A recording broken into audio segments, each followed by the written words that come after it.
So before we start, I'd like to introduce our speaker, Cheryl Jackson. Cheryl has been a Titusville resident for most of her life. She is a studio manager and graphic designer by profession, but her true love has always been photography. In 2012, Cheryl started photographing what some would deem unusual subject matter: cemeteries, vintage dolls, and abandoned places. She was featured in the October 2015 Weird New Jersey with her doll photography. But Cheryl was especially drawn to cemetery photography, and when she was young, she would run around trying to find the oldest stone. She quickly started doing research on the cemeteries she visited, reading up on the art and the symbolism and the type of stones and even the carvers. So she will share with us some of the information she's learned through time and through her photography. Good afternoon, Cheryl. Welcome, welcome. We are so thrilled to have you today. There, I think I'm good. Can you see are. me? Hi. I can see you. Welcome. Hi, everyone. I'm Cheryl. Thanks for joining me today. I know it's football Sunday. I don't even know when the Eagles are playing or anything. I know my team's not today. So welcome to my program. Kim already told you a lot about myself. I'm also on the board of the Hopewell Valley Historical Society. I've been on for about 3 years now. It was in 2017 where I became involved with their program, Spirits of Hopewell Valley, and that really kind of even upped my passion for learning about, my own local history here in Hopewell Township. I am by no means a professional on the subject. This just turned out, it started as again, a photographic passion and turned into kind of an obsession. So I'm just an amateur. And as Kim said, if you have questions in the end, and if I can't answer anything with the help from Kim, I will make sure I'll be able to get back to you with those answers. All photos that I show you in the presentation are mine unless otherwise noted. And also just realize that some of the photos are of local gravestones. So there might be somebody that you know or loved one, or just somebody you've known in the past. So I just want to let you know that. Super quick, just because this hobby passion of mine just takes up so much time. I just want to thank my kids, Stefan and Faith, for their patience and hours and hours, years and years of stopping at cemeteries, researching. It just takes a lot of time. And my boyfriend, Jeff, who's been a huge support and encouragement in me developing this program. He always happily accompanies me on our trips. And we actually just had a vacation in Maine and Massachusetts, where I was able to add 8 cemeteries to my roster of cemeteries. So I'm going to start my slideshow. I'm going to share my screen. Sure, it's full screen. Now I hope everybody can see my screen. Is that good, Kim? Looks great. Okay. So taphophile. I have never come across anybody who has known the meaning of that word. I even made myself a t-shirt with the word on it, and I got so many comments. I don't think there's many people out there that know what that is, unless you kind of do what I do. Someone who has a passion for cemeteries, gravestones, and the art and history that goes along with them, including funerary traditions. I've even gone as far as writing "I break for cemeteries" in my back windshield when your car is all salty and grimy in the winter. Everybody thinks I'm nuts. So why cemeteries? Obviously, I didn't take these pictures. Some were taken by my boyfriend, and this was a picture of me when I was featured in 2015. I did some local photo exhibits in the local libraries, and the Time Off and Mercer Me featured an article of me. As Kim said, in 2012, I seriously started photographing cemeteries with the goal to capture a unique perspective. And then it grew to wanting to learn more about the art and symbolism, the types of stones, and the history behind the cemeteries themselves.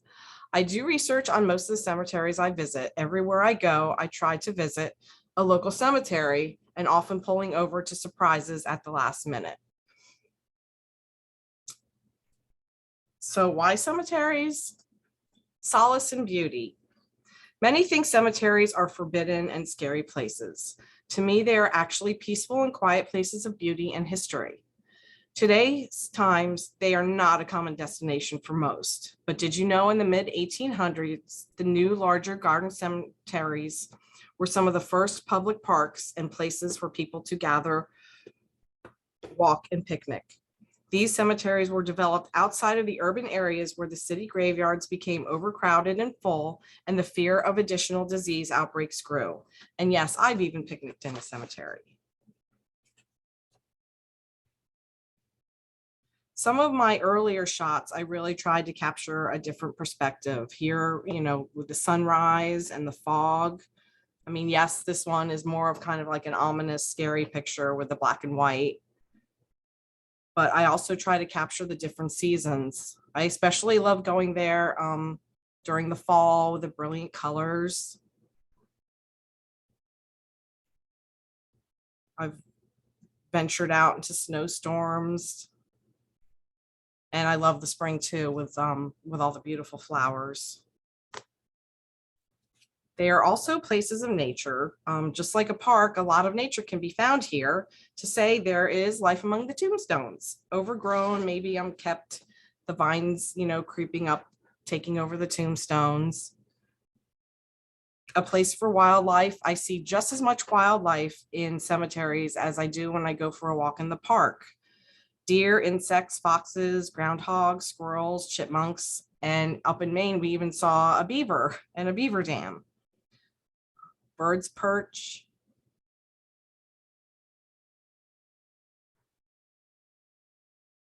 They are basically also free art museums. Some of the larger city cemeteries boast beautiful statuary and large, beautiful architectural designs in mausoleums.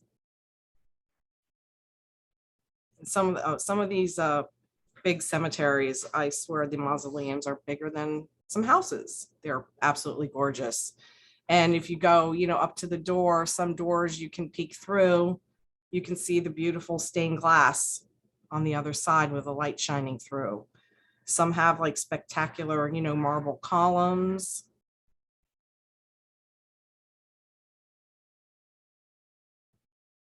Some boast well-known artists such as Alexander Milne Calder, sculptor of the William Warner Monument here in Laurel Hill Cemetery. He was also known as a sculptor of the William Penn statue in Philly. Here, she is lifting the lid to his coffin, and so his soul could be released to heaven.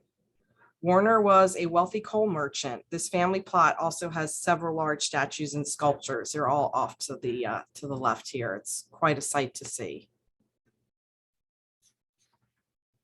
And of course, cemeteries are full of history. The art and symbolism found on gravestones can reveal the historic timeline of the cemetery.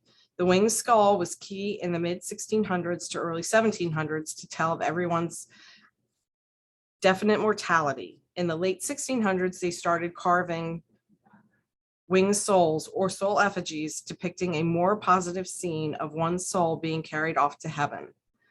There are umpteen kinds of metal markers revealing one's military service for as far back as like the Revolutionary War. There are so many different kinds of these, usually accompanied with an American flag to show the veteran status. Here we depict the Korean service in the Korean War, and the GAR stands for the Grand Army of the Republic. It was a fraternal order of veterans of the Union Army during the Civil War. Some cemeteries have maps to where you can find people of historical or notable relevance. Here is Harry Kallus of the Phillies fame. He was their announcer for so many years, and this was like so easy to find, just really stood out in the cemetery. It was just kind of like a fun headstone with a microphone. And here they installed bleachers from, from the Philly Stadium. Here is Washington Irving from the famed novel, The Legend of Sleepy Hollow. Obviously, he was buried in Sleepy Hollow Cemetery in New York. And some tell of how one passed, such as maybe during a particular battle in a war, or here, this was a victim of the Titanic.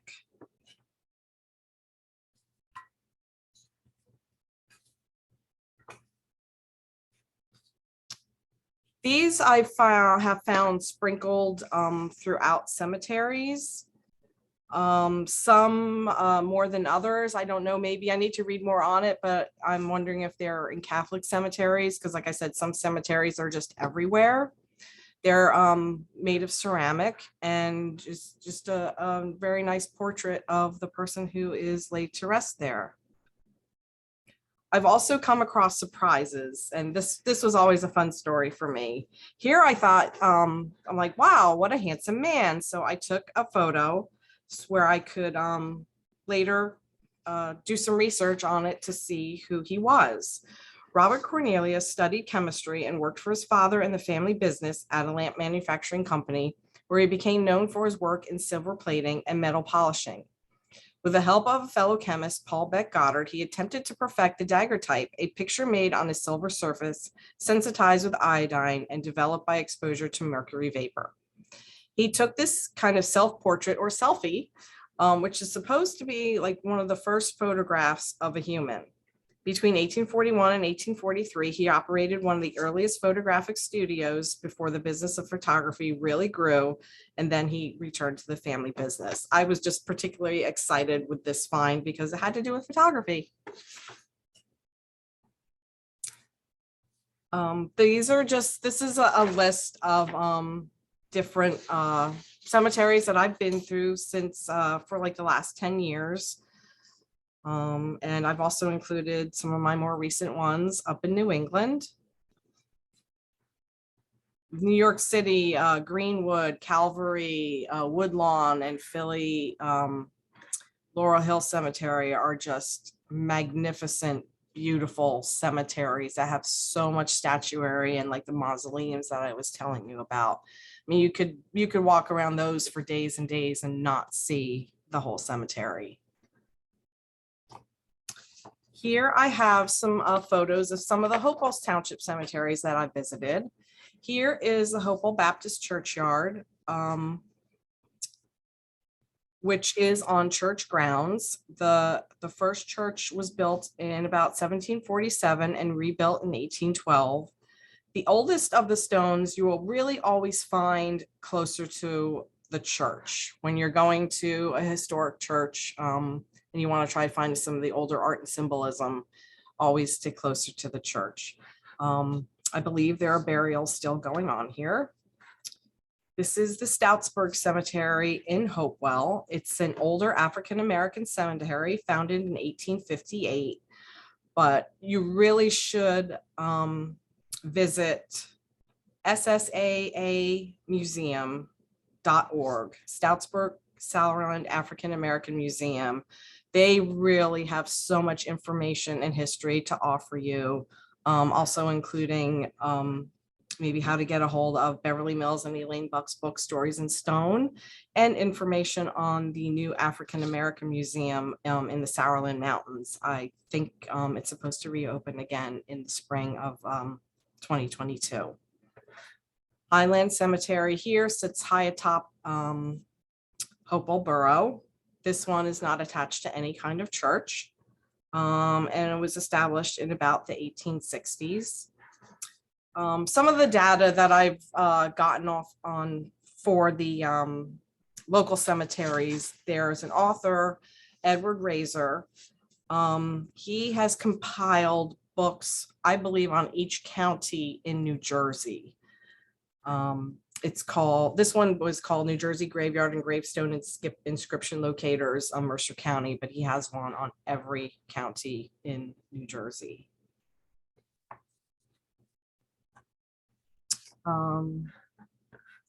Here we have Harbin Cemetery, or the Harbin Baptist. Oh, whoops, I didn't change my slide. I'm sorry. Here we are. Harbin Cemetery. This is between Pennington, Titusville. It's from about, where's my notes? The Second Baptist Church of Hopewell in 1805, and burials are still going on here. Again, you'll find the older stones closer to the church. I don't think they have active services here as either as well. Here we have Titusville Presbyterian, which is my church. This graveyard is about from 1825 and is associated with the church, as you can see. This graveyard has two sections separated by a ravine. And we also have the Titusville Methodist Church right across Route 29 from the Presbyterian Church, another churchyard cemetery, founded in about 1838, and burials still go on here. Here we have Pennington Presbyterian Churchyard and Cemetery. The church was first built in 1725. The original building was replaced in 1848, but there was a fire in 1874 and shortly thereafter rebuilt. There is a chain link fence actually here that divides the churchyard from the newer cemetery, where I believe burials are still invited. Here we have the PAC, or Pennington African Cemetery. The first known burial here was in 1859. For over 100 years, many people were laid to rest here, including Civil War veterans. Again, I invite you to go to penningtonafricancemetery.org to read up on the history that surrounds this cemetery. And this other photo is the old Pennington Methodist Church burying ground, or New Side Presbyterian Churchyard, circa 1744. The New Side Presbyterians built a church here in 1744, but abandoned it in 1766. In colonial America, there was an old side and a new side controversy between Presbyterians. Shortly after, the property was taken over by Methodists, hence there are mostly Methodists buried here, and it's now known as the Old Pennington Methodist Church Cemetery.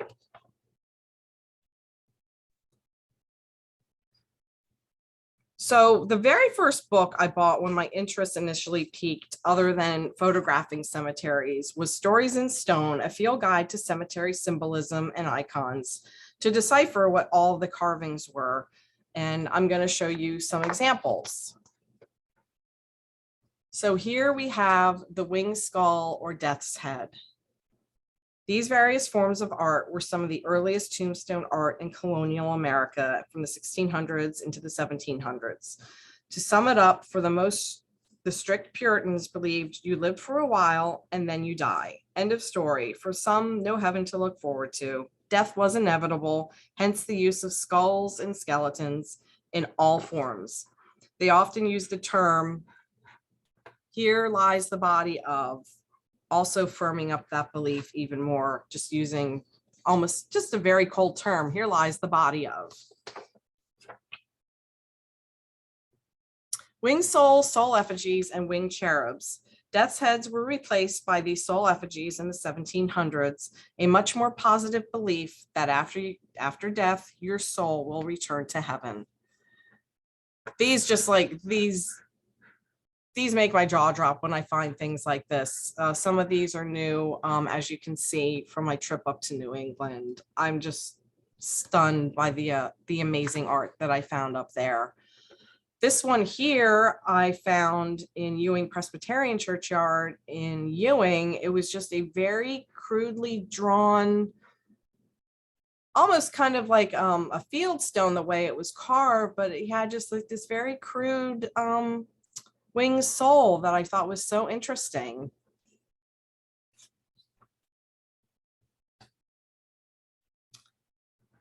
Weeping willow and weeping willow with an urn. As the tree denotes, it represents sorrow and grief.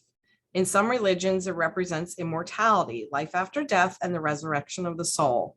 The weeping willow with an urn was some of the most popular gravestone motifs in the late 1700s and early 1800s. When we were up in New England, these were everywhere in every single cemetery we visited. When you see an urn, you think of cremation. Urns suggest death and the return of the body to dust while the soul goes to heaven. Here are some more examples of urns. You'll also often see urns like on the top of, a grander monument or an obelisk. Instead of a carving, a statue. The hourglass denotes how fast life passes us by each day closer to death. And if you dig a little deeper, since you can invert the hourglass over and over, I've read that it can even mean the cycle of life and death and heaven and earth. These two, they were from Mausoleums in Sleepy Hollow. And this one here, I follow so many other cemetery photographers on Instagram, so I'm always getting ideas of like where to go. And this was actually in Rumson, New Jersey. We checked that out yesterday. So I want to give a shout out to Death's Head and Angels who recommended this burying ground just for this very unique piece of artwork here. A different view of what an hourglass looks like.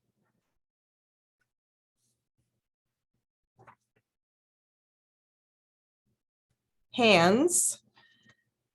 This is another very common tombstone artwork motif, and so many different ways the hands are used.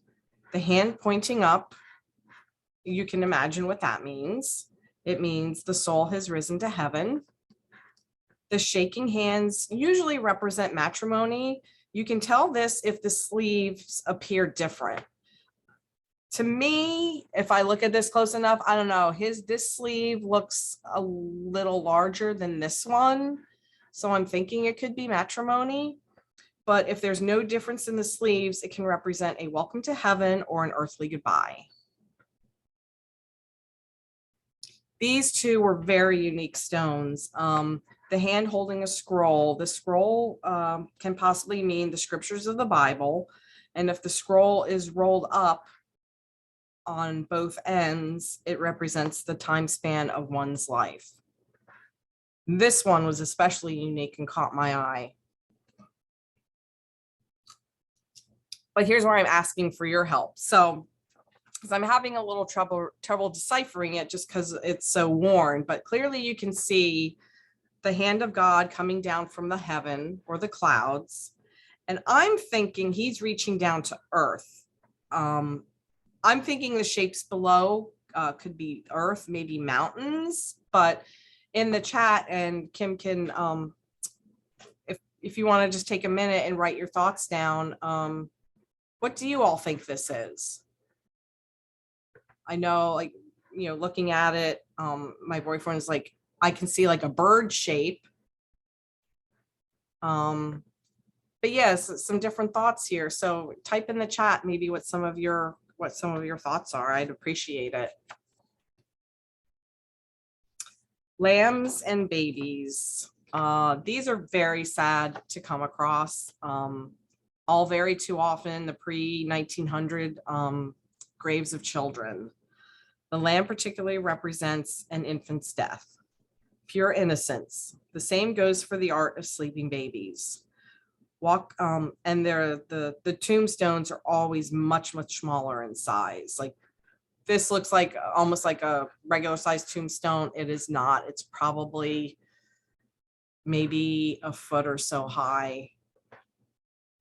I like this was like a nice surprise because I often see because a lot of them are done in marble, and the lambs and the artwork are always so very worn. It was nice to be able to see some of the detail in the lamb's fur still here.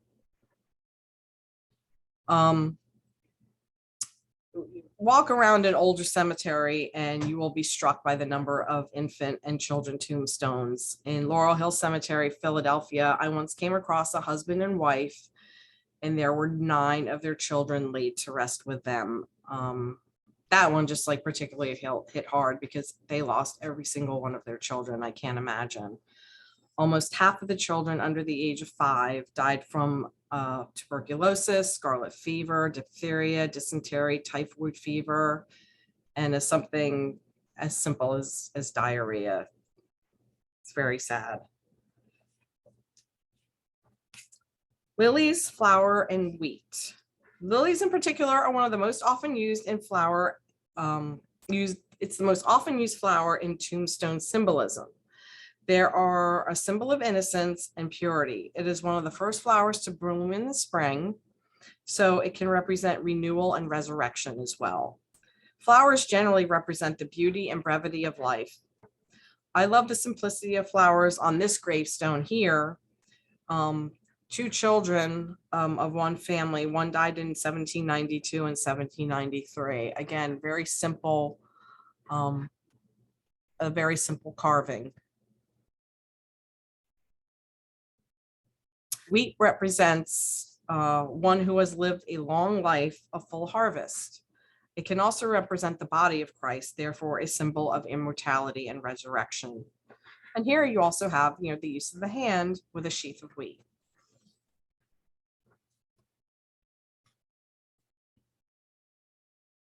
The dove is one of the most common animals used in cemetery symbolism. It is a symbol of purity and peace.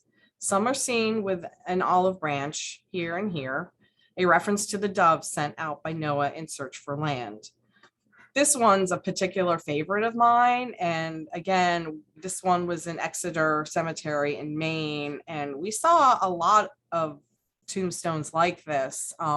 First of all, I love the detail in the dove and the detail in the background of this piece of art. But I also love how every single line is a different font. I'm a graphic artist and I'm always looking at the fonts on tombstones, but this just struck me as every line is different, but present day graphic artists do not throw that many different fonts into a design. That's just a disaster. But I thought these are so cool.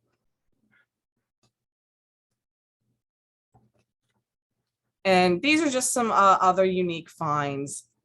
I could go on all day about all the different kinds of art and symbolism. This one appears to be a death mask.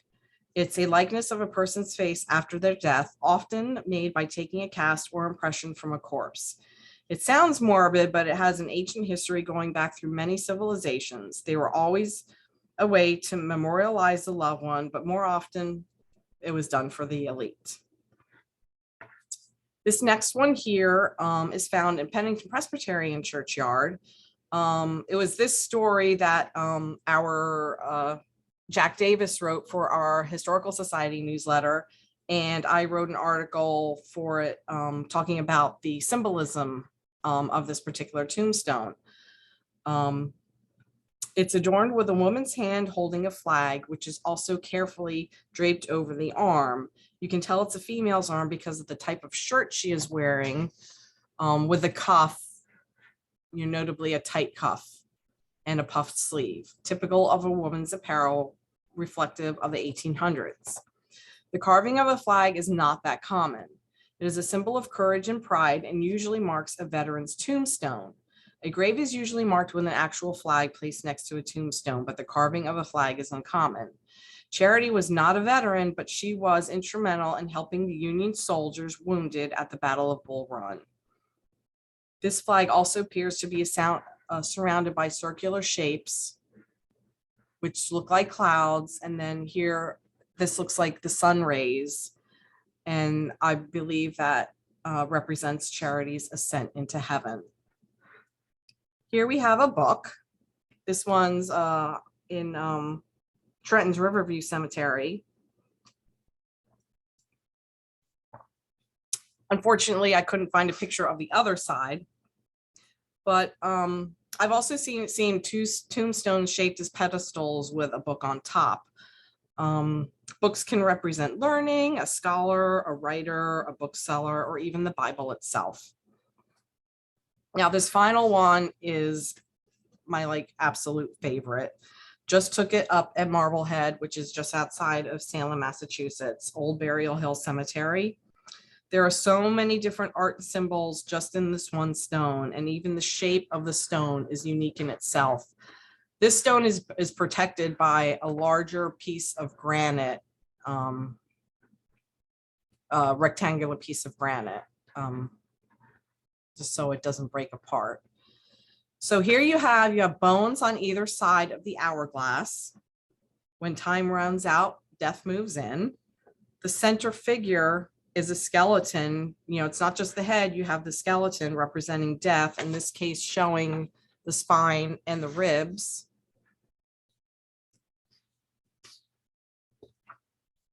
In each hand, he holds the moon and the sun. He wears a crown of laurels on his head, which usually represents victory. Behind him is a scythe, where he is reaping his harvest.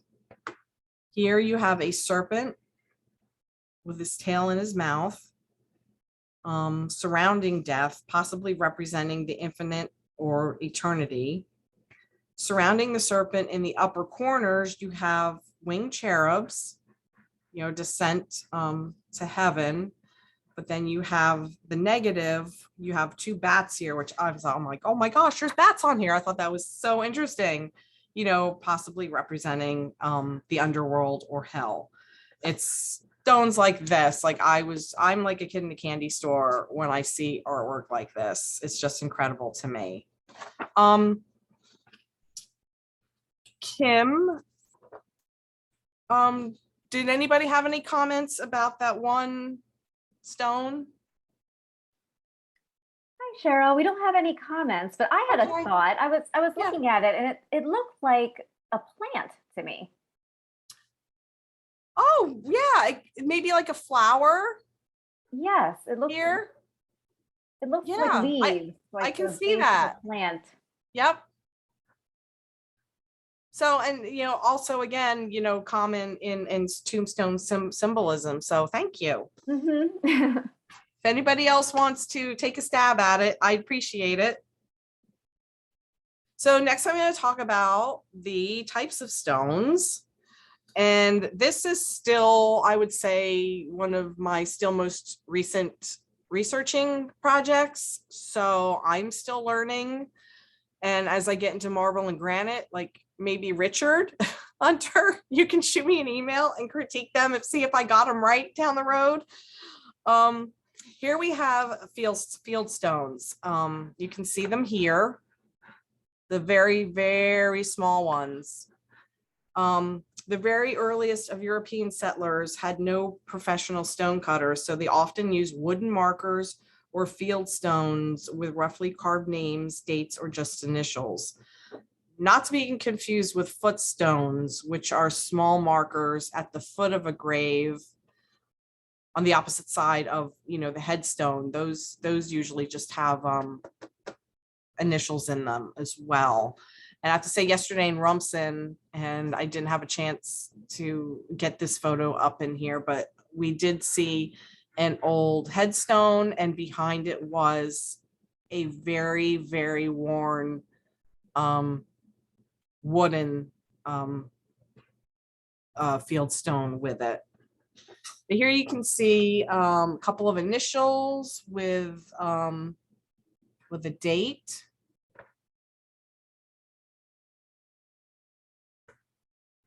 These are also local to the area.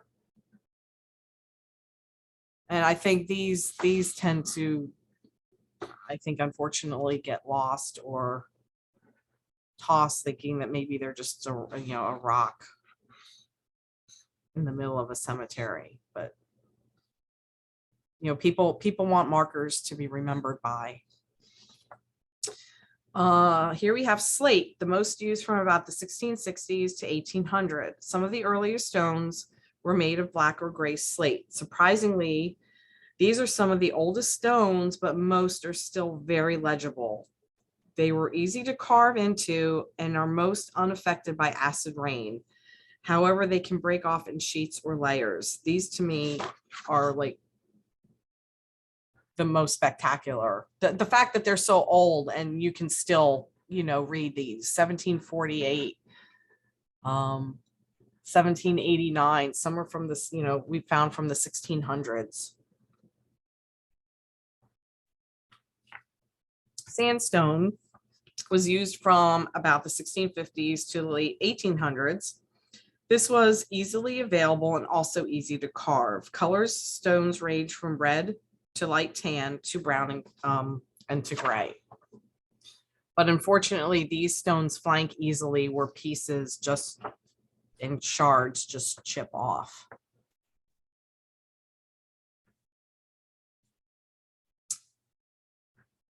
Now, this is where I am still learning the difference between marble and granite. So I apologize if I've misinterpreted any of these. Marble was used from the mid 1780s to the 1930s. This is where, like I said, this is where I might have confused. Marble has been used for centuries for its beautiful appearance, more often white with bluish or gray veins running through it. Like, I'm used to seeing it as like a shiny piece of stone, but that wasn't always the case. Acid rain is a huge enemy of the stone, causing great damage and readability issues. Granite was used from the mid 1800s to the present. It is ultimately the most durable of tombstones and today is the most used. I have to like shout out to my family. My maiden name is Hoagland, and in my cemetery searches in New Jersey, I've come across a lot of Hoaglands. So I don't know if they're distant relatives or what. That's like a project for another day. But modern day technology allows laser etchings to adorn stones, often telling of something meaningful to the one laid to rest here. I mean, these are just beautiful. And these can be so personalized to the person that's laid to rest there. I've seen so many just very intricate ones of these. As much as I love the old historic ones, these are just beautiful.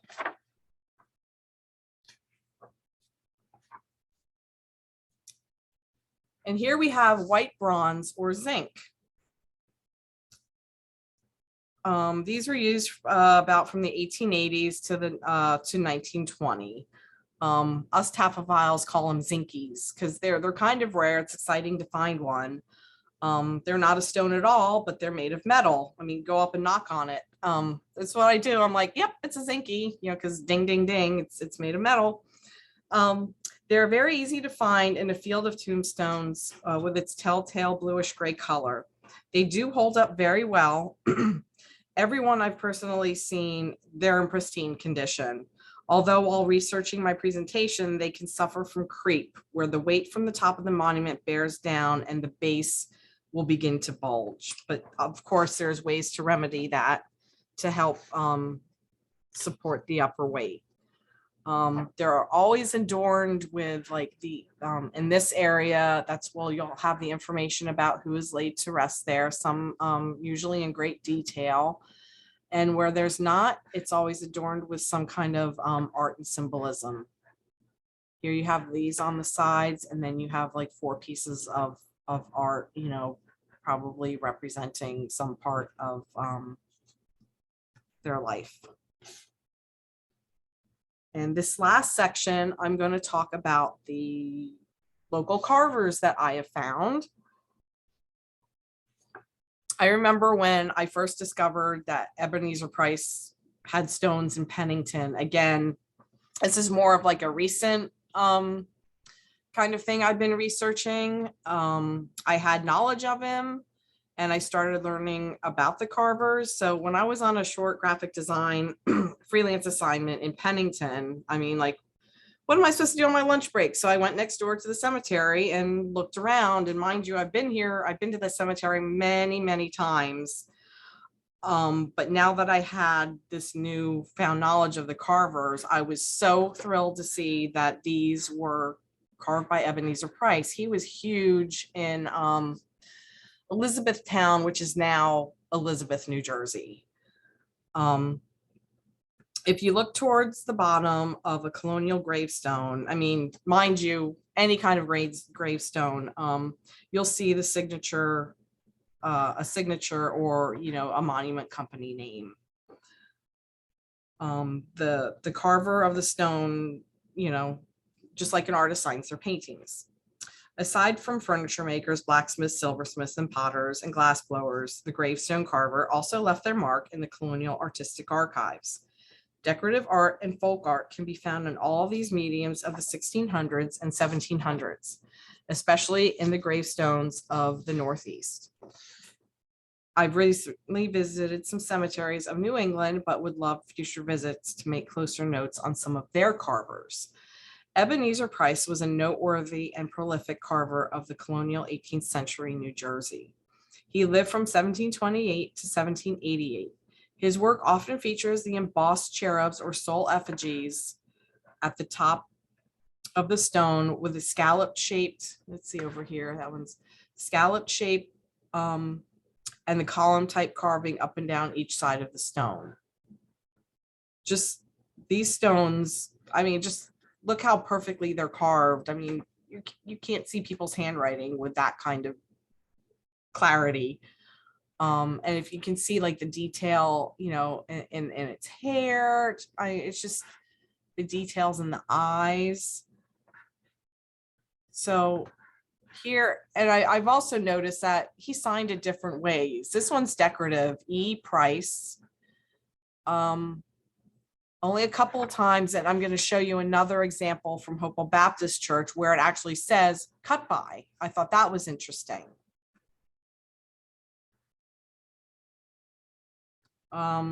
Also, I found in the cemetery were a couple of stones carved by Ebenezer's apprentices, Abner Stewart and Jonathan Aiken.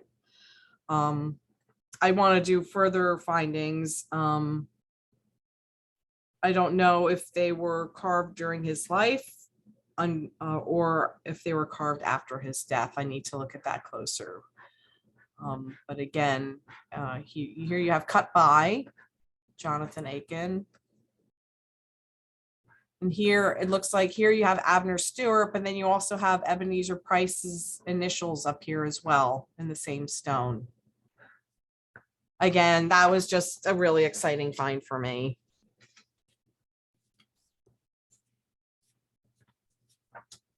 So here, I found this in Hopewell Baptist Church in Hopewell. This is Jonathan Hand Osborne. Always is a strong word to use, but I have to say, I personally always have only seen carver signatures at the bottom of a stone until here. He was not shy about his claim to his stone carvings. Up at the top, very prominent where you would have the artwork of the stone, you have his information. At first glance, it looks like it's a piece of artwork, I think. You see like graceful lettering. I mean, I've seen the tops of stones adorned with first initial of a last name, but upon looking closer, you see words cut by. That, and again, I showed you in that one example. These are the only two examples that I've seen the words cut by. But you have cut by Jonathan Hand Osborne of Scotch Plains. I mean, to me, it's like a business card with a logo. There is a 6-year difference, and here's like another where you can like make comments and thoughts. So there's a 6-year difference. The 1761, you clearly have a decorative J and an H. In this one's dated 1767. I'm kind of seeing maybe the J as part of the H, but then I'm seeing this. So this is something I need to look into a little further. I don't know if any of you have any thoughts what that might be. He was the son of a tavern keeper and learned his trade in his late 20s. There were many carvers in the Elizabethtown area, including the Osborne brothers. He was one of 8 children. He married and had seven children himself. Both brothers carved cherubs, floral motifs, and monograms. In the early 1800s, when the other carvers were moving towards the weeping willows and urns, they kept the local design to tulips, script monograms, and border patterns.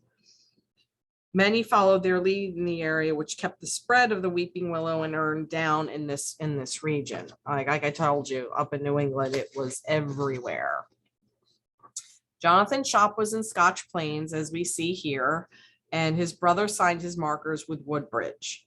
They both worked into the 1800s, where they too made the switch to marble, discontinuing the style so widely used in the region of Sandstone.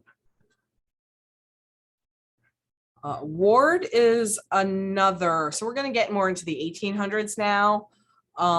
Ward is, I think, one of the most common ones I've come across.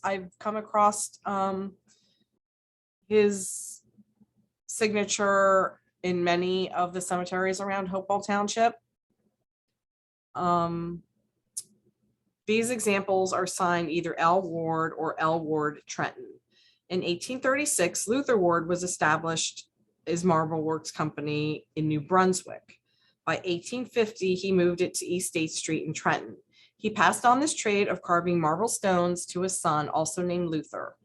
On the right, I'm thinking Charity's tombstone was carved by the older Luther, and Mary's could have been carved by his son Luther. In 1889, the older Luther passed away and his son took over the business. After working mostly with marble for years, young Luther switched to granite, as many monument companies did by the late 19th century. You can find many of the Ward's signed markers throughout Mercer County, Burlington, and Somerset counties. Both father and son are laid to rest in Hamilton's Greenwood Cemetery. In my run through many of these local cemeteries, like I said, Ward was repeated. His signature is in many of them. I also went to the Trentoniana, which is attached to the Free Trenton Library, and dug through the old 1800 Trenton directories and found some ads and all the business listings of L. Ward and some of the other manufacturers that follow.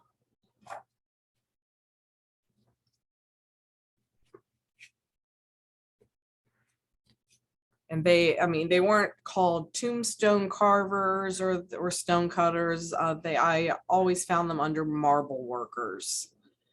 I do have a sample of John Sweet. And like I said, Luther Ward comes up in many of the Trenton directories. J.W. Conroy. A lot of these local Trenton companies, my main resource was Richard Veitz and Mark Nonstad's book, New Jersey Cemeteries and Tombstones. I didn't find as much info on some of these people as I did on the Wards, and finding anything other but like directory listings online, I wasn't able to find a lot. J.W. Conroy carved this one picture from the Titusville Presbyterian Churchyard, and he's carved many in Trenton's Riverview Cemetery, where some of his more notable ones are of the Spieler family, that is topped with a drape urn and rests on a bluestone marble base cut to look like stone blocks, and he also carved a marble tablet marker set on the base for a 22-year-old Carroll stant.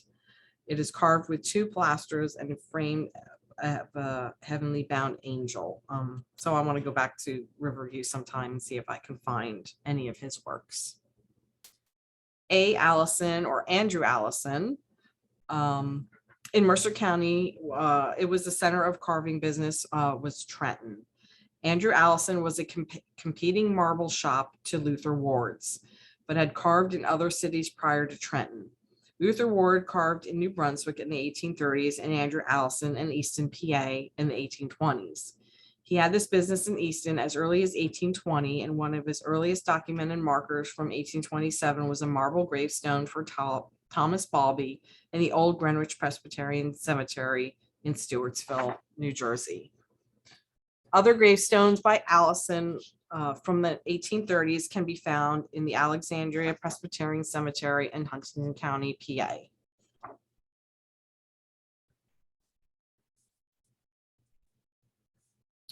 Sweet and Crowler. By 1855, Sweet and Crowler were another competitor listed in the Trenton directory. By 1860, John Sweet formed his own company.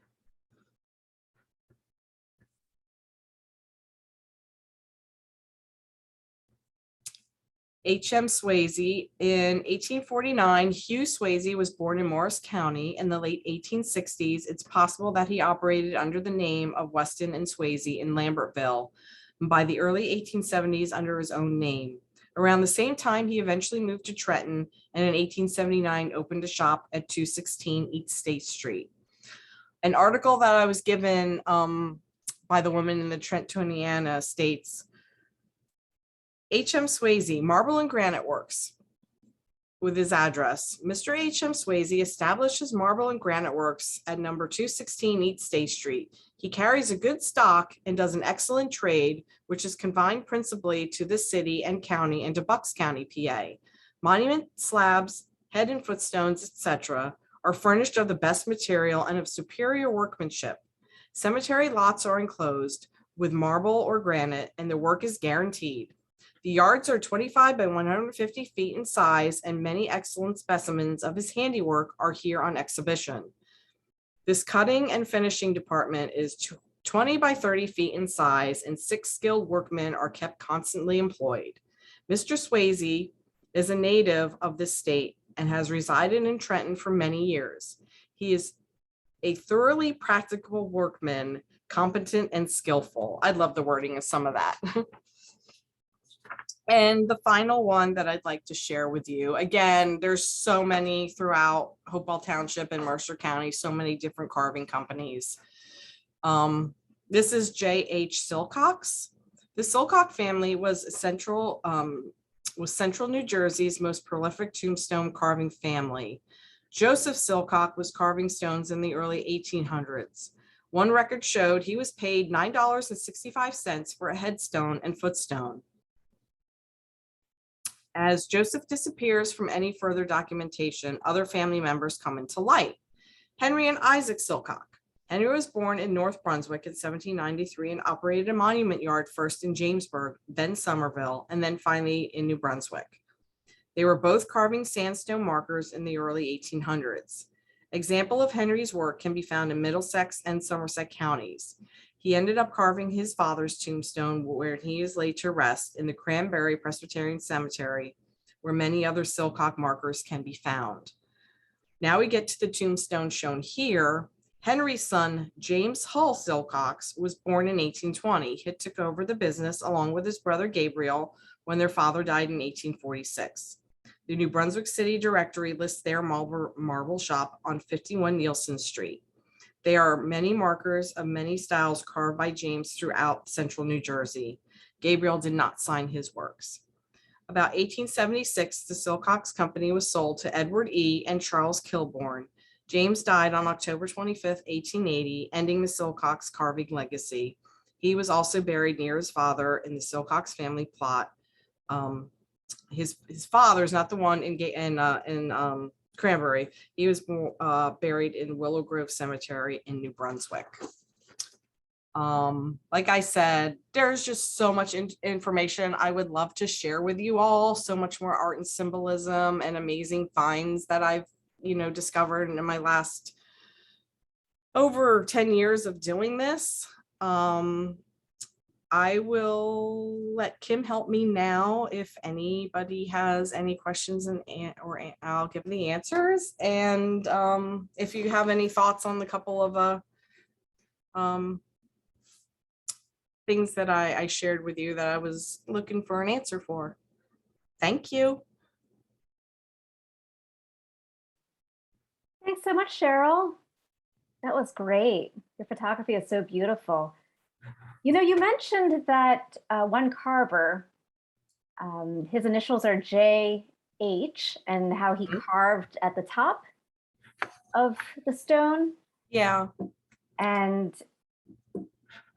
Phil responded to your question about the carving. He says that it looks like there were the initials of the deceased within the circle that you had pointed out. So I don't know if you want to go back to that slide. Right here. So it looks like the deceased is named Elizabeth Hobbs. Yeah, okay. So that looks like an E and an H. Yeah. And if you go to the Yes, previous you know one, what? It was just coincidence that JH John Hand. Yeah. yes. Yep. See, thank you for noting that. That's very confusing because I was Wow, looking at it for a while and I thought, wait, because you were mentioning how usually the carvers put their names at the bottom, Yep. but with his name at the top, for a moment you think that it's him that's been buried. Nice. No, So because you like see the by. in preparing for this presentation, Jeff and we hit like a number of like the local cemeteries again, because I really wanted to represent a lot of like some of the local cemeteries and gravestones. And I saw that and I just assumed, Jonathan Hand. So whoever mentioned that, thank you. Oh, Phil, yes, thank you, Phil. So Douglas has a question. First, he comments that he feels that the photos really told the story. He feels it was a great presentation. He wants to know how you would recommend finding people in cemeteries. Would you use Find a Grave or others like it? And how do you find which plot a relative is buried in within a particular cemetery? See, that's something, there's like so many different projects that I wanted to entertain. Like when I went to a lot of my family history is from the Pacific Northwest. So when I was there a few years ago, obviously I went to a number of those cemeteries, and I happened to find out where they were laid to rest based on the family out there. But I know either the offices, depending on how old the cemetery is, there's offices there that can guide you to where loved ones are laid to rest. Find a Grave, of course. And even sometimes churches have those records. Okay. Have you used, I guess, Find a Grave, or this is Constance? She's wondering about your research as well. Not sure. I have a few times, but I have a huge library of books for one. I've just started collecting books on cemeteries, death customs, different things, but key is I go online. So I will research a cemetery first.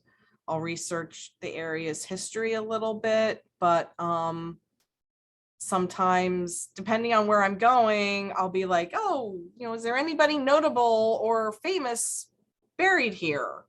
Mm-hmm. I find so much out online. And I'm always willing, because like I said, I just have such a passion for this, and I would love to help somebody, even try to find a loved one, or kind of get into that area of it as well. Oh, okay. Do you hear that, everyone? It's because Constance mentioned, because she mentioned it's a challenge, and it's like I said, I embrace every aspect of this.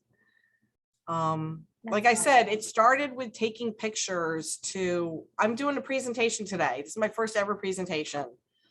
And I've also thought about doing some kind of a book or a picture book or something, and maybe doing more with my photography exhibits, but I love, diving in and doing the research too. Well, you know what, Cheryl, it really shows. Your passion really shows. Yeah. And I can imagine it's sort of like finding a book for somebody at the library. It's always fun to dig deep. Yep. And sometimes, I find things by accident, and it's a process. Yes. Dan is wondering if you could mention the book that you used again for the gravestone symbolism. Oh, I don't know if you guys can see it. Oh, wow. Stories in Stone. Stories in Stone, a field guide to cemetery symbolism and iconography. I can say it, icons. And yeah, it's just this very thin book. This is, like I said, this is my first buy, and I use it all. This is like my first go-to when I like look up different things about the art. Mhm. That's beautiful. It's written and photographed by Douglas Keister or Keister, Keister. Okay. Thank you. If anyone else has any further questions, please feel free to type them into the Q&A window. So what were some of your surprising finds? You mentioned one with the first photographer. Were there any other surprises in your journey? I have to say, like I said, as I started learning about the carvers, I was just tickled pink when I found Ebenezer Price's name in Pennington. A lot of it revolves around, to me, like the art and symbolism, the styles of art. I have a number of books on that and like the different locations. But it blows my mind going up to New England. You have these stones from the 1600s that are like in absolute pristine condition.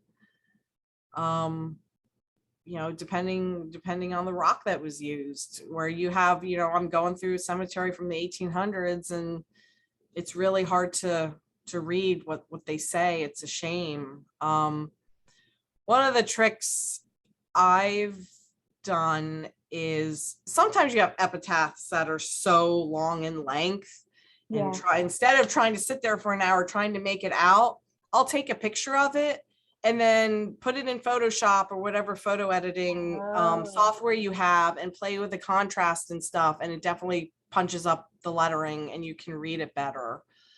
Something else Jeff and I use is not so much on a cloudy day, but a sunny day. If a stone is not facing the sun, you get a reflector and reflect it, and you can reflect light onto the tombstone. I can get a better picture of it, or B, you can just playing with the shadows, you can definitely, read it better. That's an interesting method. Mm-hmm. That's really I learned that on YouTube.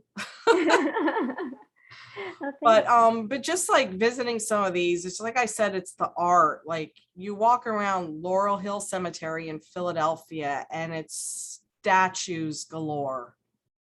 It's just incredible. Like I said, they're free art museums. Do you find there are many that have a lot of new, like the trending with the new burials? Do you find that there's the art has changed, or what do you see? Oh yeah, I mean, definitely, like with the granite, you can see the progression, within like the newer granite, where it was like my parents' tombstone, it's like you have kind of like the carved like dogwood flowers and their names carved into, where I showed you the example of those laser drawings. Mm-hmm.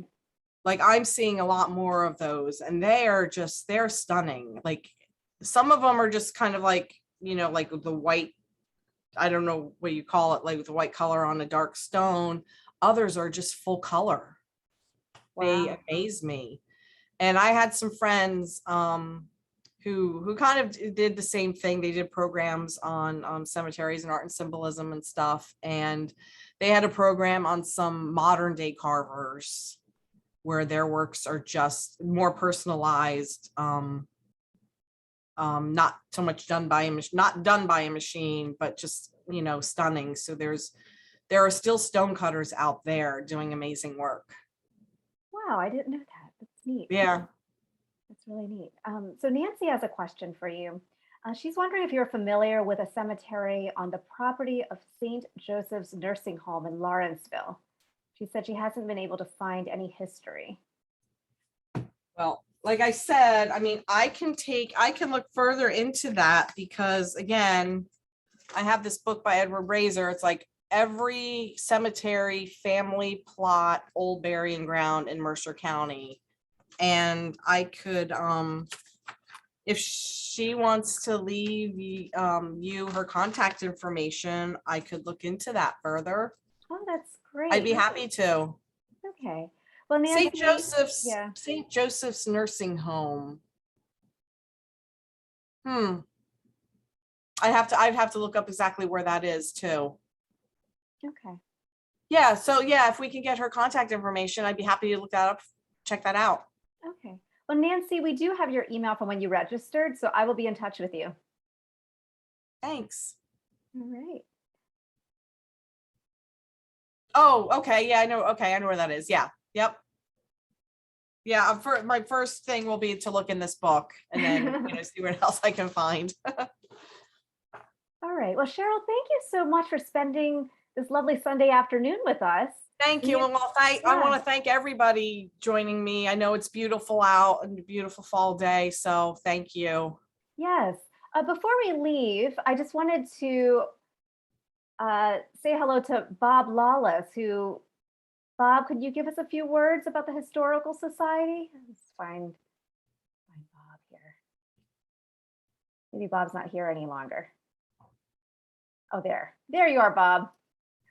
I was looking for Bob and not Robert, but Bob, are you there? Yes, I'm here. Hello, Bob. Hello. Would you like to say several words about the Historical Society? Sure, I would love to. Thank you very much. Thank you all for attending this presentation this afternoon. It was really very, very interesting. Thank you, Cheryl. Very, very much enjoyed it. For those of you that don't know me, my name is Bob Lawless. I am recently been elected to the Hopewell Valley Historical Society board, and I have assumed the role of the second vice president. And my duties include being the chairperson for the Joint Program Planning Committee. It's a position that Mr. Wardzak had held for a number of years, and he has going to focus on the activities related with the Hopewell Museum. So if any of you have any ideas for programs, I would be more than happy to entertain them. We have a program coming up next month in December on the 1st, where Doug Dixon will be presenting the topic of the Hopewell train station, history and art. I think Doug is going to be discussing local artists that have depicted the train station. I'm really looking forward to that. In January, Mr. Hunter, Richard Hunter, will be presenting a topic of the mills of Hopewell in Central Jersey. So look for an announcement on when and where that will be. And I just want to remind everybody that we are a nonprofit organization, and our ability to be able to put on these presentations is through the generosity of contributions of our, basically the people that attend. So I'd like to ask you to really consider joining either the Hopewell Valley Historical Society or the Hopewell Museum to support, continued support these programs. Thanks very much, Kim. All right, thank you so much, Bob, and welcome to the Society, your new role. Okay, and one more thing before we leave is I just wanted to really quickly mention that on Tuesday, the library is having a program called How the Internet Changed the Media and Why Newspapers, Music, and Television Will Never Be the Same. And this is Tuesday, November 9th at 7 p.m. via Zoom. The presenter will be Brian Rose, Professor Emeritus from Fordham University. And he's going to look at whether or not we will have the printed newspaper in any city 10 years from now, Will we have newsstands and bookstores disappear as fast as record stores? And will primetime television vanish? It's an illustrated lecture, and it will explore these questions and examine the many ways the internet has radically transformed the old media into what we are headed toward right now, into the digital revolution, and continually looking at the changing era of new media. So feel free to join us if you want to register for the program. It's the registration page is penningtonlibrary.org/internet media.